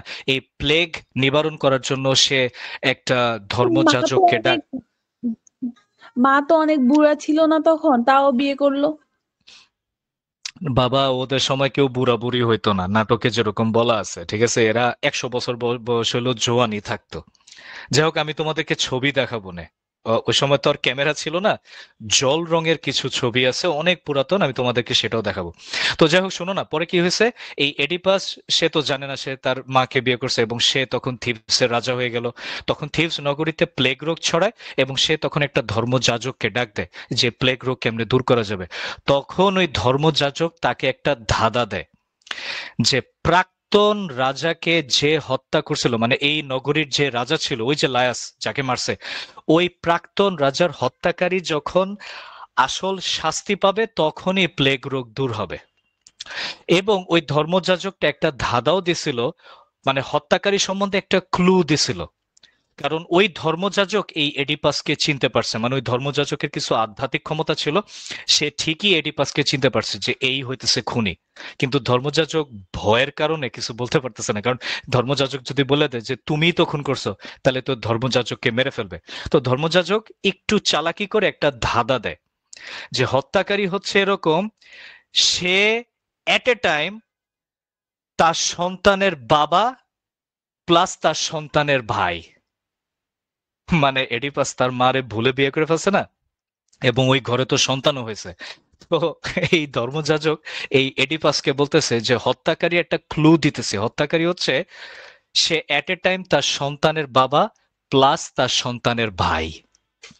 এডিপাস কয় বেটা তোর কি মাথা মুথা খারাপ হয়ে গেছে নাকি? তখন এই ধর্মযাজককে দেয় বের করে দেয়। কিন্তু তার ভাই পরে কেমনে? ভাই না, হিসাব করে দেখো, সে তো ভুলে তার মারে বিয়ে করছিল, ওই মার হিসাবে ভাই, আবার হাজবেন্ড হিসেবে বাবা। বুঝো নাই? আচ্ছা, যাই হোক, তো পরে যেটা হয়, ঘটনাক্রমে এডিপাস জানতে পারে যে সে যে একটা বিশাল ভুল করে ফেলছে, এবং দুইজনই জানতে পারে, জোকাসটা মানে এডিপাসের মা যাকে সে ভুলে বিয়ে করছিল, জোকাসটাও জানতে পারে, এডিপাসও জানতে পারে, এবং জানার পর জোকাসটা আত্মহত্যা করে, কারণ সে এটা মেনে নিতে পারে নাই। আর এডিপাসও যখন গিয়ে দেখে তার মায়ের শরীর ফাঁসিতে ঝুলতেছে, মানে জোকাসটা গলার মধ্যে ফাঁস লটকায় মারা গেছে, তো এডিপাস গিয়ে দেখে যে তার মা মারা গেছে, মানে এডিপাস ক্ষমাও চাইতে পারলো না। তো এডিপাসের উপর দুইটা দুঃখ একসাথে ভর করলো। সে তার মাকে ভুলে বিয়ে করছে, এটার দুঃখ, আর একটা হচ্ছে তার মা আত্মহত্যা করলো। দুইটা দেখে সে আর নিজেকে ধরে রাখতে পারে নাই। সে তার দুই চোখ দুটো স্বর্ণের কাঠি দিয়ে গুতা মেরে অন্ধ করে ফেলছিল। অর্থাৎ এই নাটকটা হচ্ছে একটা ট্র্যাজেডি, বিয়োগাত্মক নাটক। কেমন? তো সংক্ষেপে বললাম, আর কিছু না বলি। এটা হচ্ছে এডিপাসের কাহিনী। আরো দুইটা নাটক আছে, ওই দুইটা নাটক একটু বোরিং, তবে এই দুইটা নাটক খুব ইন্টারেস্টিং। এবং এই দুইটা নাটক থেকে সবসময়, মানে নাটক তো আছে মাত্র 4টা, হ্যাঁ, তারপর প্লেগ রোগ চলে গেছে। হ্যাঁ হ্যাঁ, প্লেগ রোগটা চলে গেছিল। তো নাটক আছে হচ্ছে তোমাদের টোটাল 5টা। তো আরেকটা নাটক হচ্ছে, সেটা হলো রাইডার্স টু দ্য সি।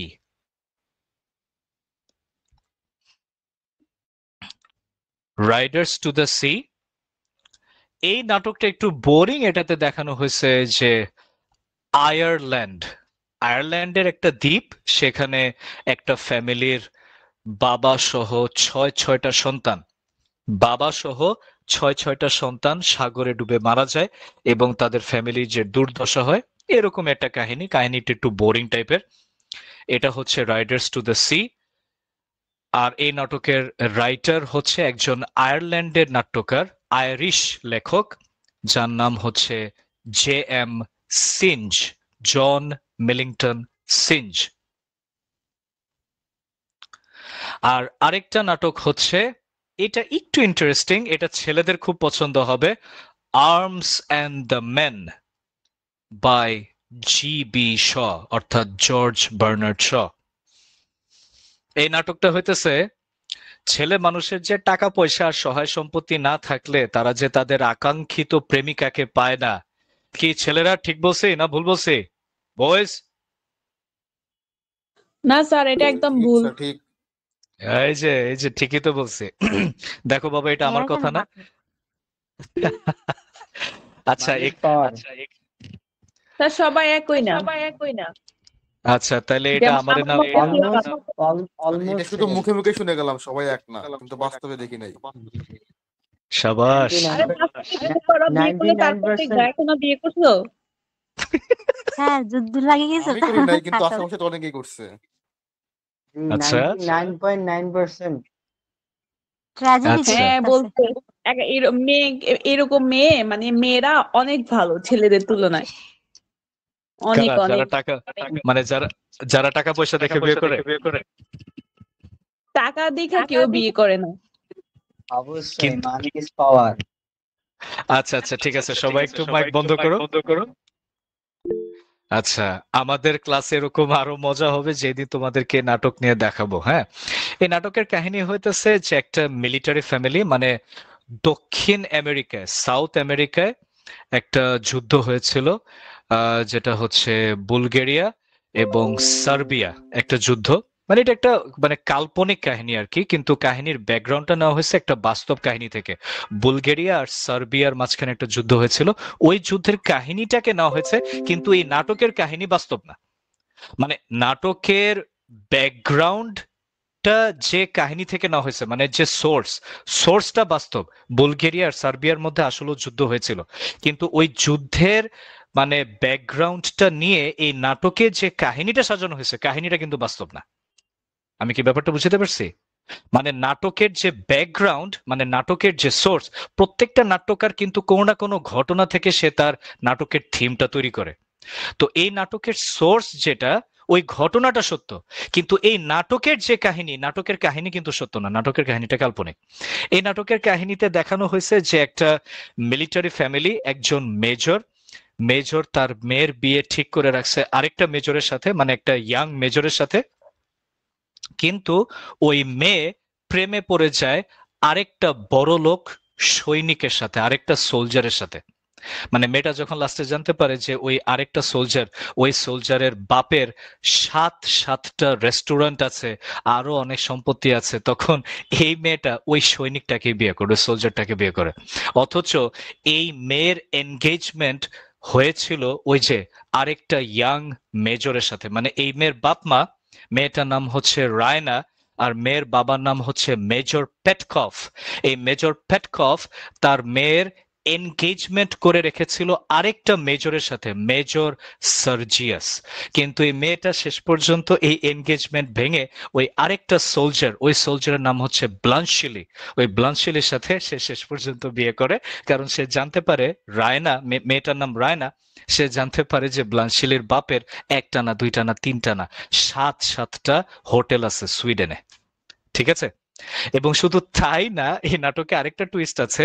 এই যে সার্জিয়াস, এই সার্জিয়াসের সাথে আবার তলে তলে টেম্পো চালাইতো রায়নাদের ঘরে কাজের মেয়ে। কিন্তু কাজের মেয়ে বটা ভুল, কাজের মহিলা, কারণ ওই মহিলার বয়স ছিল 40-এর উপরে। হুম ওই মহিলার সাথে আবার সার্জিয়াসের তলে তলে প্রেম ছিল। শেষ পর্যন্ত সার্জিয়াসের সাথে ওই মহিলার বিয়ে হয়। মানে এখানে জর্জ বার্নার্ড শ যেটা দেখাতে চাইছে যে ইংল্যান্ডেও না ওই সময়, মানে এটা হচ্ছে ভিক্টোরিয়ান এজ, ওই যে তোমাদের ভিক্টোরিয়ান এজ পড়ালাম না, এই নাটকটা হচ্ছে ভিক্টোরিয়ান এজের নাটক। ভিক্টোরিয়ান এজে আসলে সহায়, সম্পত্তি, ক্ষমতা, এগুলোকে খুব বিচার করা হতো বিয়ের বেলায়। তুমি কারে ভালোবাসো বা না ভালোবাসো এটা কোনো ফ্যাক্টর না। তোমার টাকা আছে, okay fine, you are okay, you are granted. You don't have money, tata, bye bye. এটা ইংল্যান্ডের কথা বলতেছি। স্যার ভিক্টোরিয়ান মানে একটা বিচ্ছি না, মানে যেটা বিদ্রুপাত্মক বা আপনার না না না যুদ্ধ না না টাইপের কিছু? না না না তুমি যেটা বলতেছো স্যাটায়ার, ঠিক আছে? স্যাটায়ার বলতে পারো, হ্যাঁ, হ্যাঁ। অথবা হ্যাঁ স্যাটায়ার বলতে পারো, অথবা এটাকে তুমি আরেকটা বলতে পারো যে ইটস লাইক কমিক ড্রামা। হ্যাঁ, এটা এই নাটকে বিদ্রূপ করা হয়েছে। তো আমি যদি এখন ওটা ব্যাখ্যা করতে চাই তাহলে ক্লাস অনেক লম্বা হয়ে যাবে। আমি জাস্ট আসল কাহিনীটা বললাম, কেমন? কারণ আরো 2টো কাহিনী আছে তো। আর বাকি যে 2টো নাটক আছে, সরি বাকি আর একটা নাটক আছে, আই এম সরি, এটা হচ্ছে the lion and the Jewel. এই নাটকটা একেবারে মানে ওই দক্ষিণ মানে আফ্রিকার একটা কাহিনী। এখানে দেখানো হয়েছে একটা মেয়ে একটা ছেলেকে পছন্দ করে এবং তাদের, গাইজ একটু জাস্ট এক সেকেন্ড, আমার অ্যাকচুয়ালি মানে নাকে একটু সমস্যা আছে, তো আমার অপারেশন করতে হবে, যার কারণে মাঝে মধ্যে আমাকে একটু থামতে হয়। এই নাটকে যেটা দেখানো হয়েছে, একটা মেয়ে একটা ছেলেকে পছন্দ করতে এবং বিয়ের পূর্বেই তাদের সম্পর্ক হয়ে যায়, সবকিছুই হয়ে যায়। কিন্তু এই নাটকে মূলত দেখানো হয়েছে মানে মহিলাদের উপর, মানে উইমেন কালচার, এটা দেখানো হয়েছে। নাটকের লেখক হচ্ছে একজন আফ্রিকান রাইটার, ওয়াল সুইঙ্কা, ওয়াল সুইঙ্কা। এই হচ্ছে তোমাদের 5টা নাটক, যে 5টা নাটকের উপর তোমাদের প্রশ্ন আসবে। এবং তোমাদের বলে দেই, তোমাদের যখন আমি সিলেবাস শেষ করব, সবার আগে সিলেবাস শেষ হবে এই সাবজেক্টের। 5টা নাটক শেষ করতে আমার বড় জোর 6টা বা 7টা ক্লাস লাগবে, তাহলেই এই মেজরটা শেষ হয়ে যাবে। এবং আমাদের কিন্তু নেক্সট ক্লাস থেকে আমরা আমাদের সিলেবাসের ক্লাসও শুরু করে দিব এবং নোটও দেওয়া শুরু হয়ে যাবে। ওকে? আর লাস্টে যেটা সাবজেক্টটা আছে অ্যাডভান্স রিডিং এন্ড রাইটিং, এখানে বলার কিছু নাই, আমার বলার কিছু ছিল না এই কারণে, কারণ তোমাদের ফার্স্ট ইয়ারে যেটা ছিল না, রিডিং স্কিল আর রাইটিং স্কিল, ওই দুইটারে একসাথে খিচুড়ি বানায় এই সাবজেক্টটা তৈরি করা হয়েছে, advance reading and writing skill. অর্থাৎ রিডিং এর মধ্যে সেই একই জিনিস আছে, ওই একটা প্যাসেজ আসবে, প্যাসেজ থেকে কোয়েশ্চেন করবে, তারপরে ওই যে একটা কবিতা দিবে, ওই কবিতা থেকে ফিগার অফ স্পিচ, ওই কবিতার সামারি, অথার্স পজিশন, ওই কবিতার ব্যাখ্যা, ক্রিটিক্যাল অ্যানালিসিস, এরকমই প্রশ্ন আসবে। আর রাইটিং স্কিল থেকে সেই ফার্স্ট ইয়ারের মতো একই, what is memo, what is এসে, একটা প্যারাগ্রাফ লিখতে দিবে, এসে লিখতে দিবে, সেম। মানে ফার্স্ট ইয়ারে যে 2টা সাবজেক্ট তোমাদের আলাদা ছিল, এখন যে সেকেন্ড ইয়ারে মনে করো ওই 2টা সাবজেক্টকে একসাথে করে দেওয়া হয়েছে। So that's all about your second year whole syllabus. সবার কাছে কেমন লাগলো? Just fantastic. ফ্যান্টাস্টিক। একজনের ভালো লাগছে। কিছুটা মনে হয়, আচ্ছা এখন তোমরা বলো, কিছুটা মনে হইতেছে না যে অনেক পড়াশোনা হয়ে গেছে, সিলেবাসের অনেকটা জানা হয়ে গেছে? আমি কিন্তু অনেকটা কাহিনী বলেই দিছি। আচ্ছা, অনেক ইজি লাগতেছে স্যার। ইজি লাগতেছে? তাহলে যখন ক্লাসে অনেকেই তো পেইড গ্রুপে আসো নাই, এখানে যারা আসো, আজকে রাতের জন্য একটা অফার দিচ্ছি। আমাদের এই অফারটা ফার্স্ট ইয়ার ফাইনালি শেষ হয়ে গিয়েছিল, কিন্তু আজকে যারা ওরিয়েন্টেশন ক্লাসে জয়েন করেছো তাদের সম্মানার্থে, on behalf of the respect, আমি একটা অফার দিচ্ছি। আজকে থেকে কালকে দিনের মধ্যে যারা রেজিস্ট্রেশন করবা তারা একটা অফার পাবা। আমাদের টোটাল সেকেন্ড ইয়ারের কোর্স ফি ধরা হয়েছে 1900 টাকা, এবং 1900 টাকায় কিন্তু তোমাদের জাস্ট এই বোরিং একাডেমিক ক্লাসও কিন্তু থাকবে না, তোমাদের জন্য একটা সারপ্রাইজ থাকবে, spoken English class. Because if you want to develop yourself from all the sides, then you have to be perfect in speaking, writing, reading, and listening. Sometimes I'll be practicing speaking English with you guys so that you can speak fluently. How about that? Eta kemon hoy? Would you like it? Yes, like it. G sir. Hey, এটা মনে হয় কারো ভালো লাগে নাই। Everyone? Everyone? না sir, ভালো লাগছে। Yes, sir. তোমাদের একাডেমিক ক্লাসের পাশাপাশি বেসিক গ্রামার এবং স্পোকেন ইংলিশের ক্লাস হবে, এটা সপ্তাহেই হবে। এবং আরেকটা যেটা, সেটা হচ্ছে যে স্পিকিং ক্লাসের পাশাপাশি তোমাদেরকে আমি কিছু আলাদা ক্লাস নেব, যে ক্লাসগুলোতে থাকবে ক্রিয়েটিভ রাইটিং স্কিল। জি স্যার, ওই ক্রিয়েটিভ রাইটিং, স্কিলটা আমার দরকার। এই ক্রিয়েটিভ স্কিলটা আমার দরকার। আমরা যেন কিছু বানাই লিখতে পারি। কুরবান, তোমার কথা শুনে মনে হইতেছে আমি নিজেকে কুরবান করে দিই তোমাদের সবার জন্য। যাই হোক, বানায় লিখতে রাইটিং। এটাতে হচ্ছে তোমাদেরকে আমি দেখাই দিব কোন ধরনের কোয়েশ্চেনের অ্যান্সার কিভাবে লিখতে হয়। তোমাদেরকে কিছু প্যাটার্ন আমি দেখাই দিব, so that you guys can make notes by yourself. আমি তো তোমাদের নোট দিবই, প্লাস এই ক্রিয়েটিভ রাইটিং এর এই স্কিলের মাধ্যমে আমি তোমাদেরকে শিখাবো কোন ধরনের কোয়েশ্চেনের কিন্তু প্যাটার্ন আছে। এখন তোমরা সেকেন্ড ইয়ারে উঠতেছো, তো এখন কিন্তু তোমরা অনেক কিছু নতুন নতুন পাবা। যেরকম কিছু কোয়েশ্চেন আছে অ্যানালিটিক, কিছু কোয়েশ্চেন আছে সামারি, কিছু কোয়েশ্চেন আছে এক্সপ্লেনেশন, কিছু কোয়েশ্চেন আছে কম্প্যারিজন, কিছু কোয়েশ্চেন আছে রেফারেন্স। এগুলো কখনো শুনছো? গাইস? তোমাদেরকে আমি এই কোয়েশ্চেন গুলো ধরে ধরে শিখাবো, যে এই ধরনের কোয়েশ্চেন হলে এইভাবে অ্যান্সার লিখবা। অ্যান্সারে কি কি লিখতে হয়, অ্যান্সারের কোন পার্টে কি কি জিনিস অন্তর্ভুক্ত করতে হয়, আমি জাস্ট তোমাদেরকে প্যাটার্ন দেখাই দিব। ইনশাআল্লাহুল আজিজ, আল্লাহ তাআলার রহমতে তোমরা নিজেরাই অ্যান্সার বানায় লিখতে পারবা। জাস্ট গ্রামাটিক্যাল মিস্টেক গুলো যেন না হয়। সো এই দুটা জিনিস তোমাদের থাকছে এই একাডেমিক ক্লাসের পাশাপাশি। That means spoken English with basic grammar. এটা অনেক জায়গায় বলে কিন্তু করায় না। আর আমি কিন্তু তোমাদের এই গ্রামার করাবো না I go to school, he goes to school, যেটা অন্যান্য জায়গায় করায়, প্রেজেন্ট টেন্স পাস্ট টেন্স। আমি তোমাদেরকে শিখাবো how you can convert from complex to compound, how you can convert from active voice to passive voice, যেটা আলটিমেটলি আমাদের পরীক্ষাতেই কাজে আসবে। ওকে, তো অফারটা যেটা হচ্ছে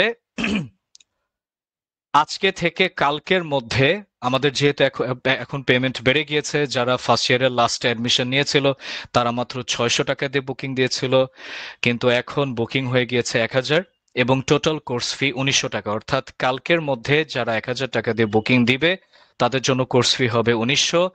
অফারটা হচ্ছে এই, কালকের মধ্যে যারা বুকিং দিবে তাদের জন্য, তাদের প্রত্যেকের জন্য ইনপ্রাইমের পক্ষ থেকে থাকবে একটা গিফট। সেটা হচ্ছে তারা একটা ফ্রি সেট সাজেশন পেয়ে যাবে, একেবারে আমি ঢাকা থেকে পার্সেল করে তাদের ঘরের দরজা পর্যন্ত পৌঁছে দিয়ে আসবো। তোমাদের আর কয়েকদিন পরে জানুয়ারির 5 তারিখেই তোমাদের যারা ইমিডিয়েট সিনিয়র, অর্থাৎ যারা 21-22 ব্যাচ, তাদের পরীক্ষা শুরু হয়ে যাবে। এই পরীক্ষার পরপরই তোমাদের নতুন সেট সাজেশনের ভার্সন বের হবে। ওই ভার্সন যে বের হওয়ার সাথে সাথে আজকে রাত থেকে কালকের মধ্যে যারা বুকিং দিবে তাদের অ্যাড্রেসে এই সেট সাজেশন হেঁটে হেঁটে চলে যাবে। বাট এই অফারটা অনলি ফর টুমরো, এবং এই অফারটা রাখা হয়েছে জাস্ট আজকে এই লাইভ সেশনে যারা অংশগ্রহণ করেছো, only for those people. So guys, আশা করি তোমরা বুঝতে পারছো যে তোমাদের জন্য সেকেন্ড ইয়ারের ক্লাসে কি কি অপেক্ষা করছে। একাডেমিক ক্লাস পাচ্ছ, লাইভ ক্লাসের রেকর্ড আমার পাচ্ছ। জন্য অ্যাকসেপ্ট রাখলে হবে। আচ্ছা ঠিক আছে, সমস্যা নেই। আর যারা বুকিং দিবে তারা স্ক্রিনে দেখানো এই হোয়াটসঅ্যাপ নাম্বারে নক দিবে 01627633776. This is our official WhatsApp contact. You just knock at this official WhatsApp and you'll get all the details. All right? So sir তোমাদের নাম্বারটা যদি আরেকবার রিপিট করতেন 01627, look at the screen, 01627633776. এবং নেক্সট ক্লাস থেকেই কিন্তু তোমাদের ক্লাস শুরু হয়ে যাবে, ঠিক আছে? এবং নোট এবং ক্লাস রেকর্ড দেওয়া শুরু হয়ে যাবে নেক্সট ক্লাস থেকেই, ইনশাআল্লাহ। So if you don't want to lose the opportunity, then just admit yourself. কোথাও না কোথাও তো অ্যাডমিশন নিবাই, so why not in Prime? এবং ইনপ্রাইমের ক্লাস কিরকম সেটা তোমরা আজকের ক্লাসেই বুঝতে পারছো। আমাদের ইংলিশের অ্যাকসেন্ট, আমাদের টিচিং সিস্টেম, আমাদের স্টাডি ম্যাটেরিয়াল টোটালি ডিফারেন্ট। ওকে, সো ইনশাআল্লাহ নেক্সট ক্লাসে দেখা হবে। এবং তোমাদের সাথে আমি মেসেঞ্জার গ্রুপে অ্যাক্টিভ থাকবো। তোমরা কোন কোন দিনে ক্লাস করতে চাও, তোমাদেরকে আমি দুটো স্লট দিব, স্যাটারডে, মানডে, ওয়েডনেসডে এটা একটা স্লট, আর একটা স্লট হচ্ছে Sunday, Tuesday, Thursday. So which one would you like best? এবং তোমাদের টাইম স্লট কখন হলে ভালো হয়, 9 PM, 9:30 PM, 8 PM, এটা তোমরা নিজেরাই ঠিক করবা। এবং তোমাদেরকে আবারও পরিচয় করে দিচ্ছি, তাহিয়া তুরফা এবং সালমা জাহান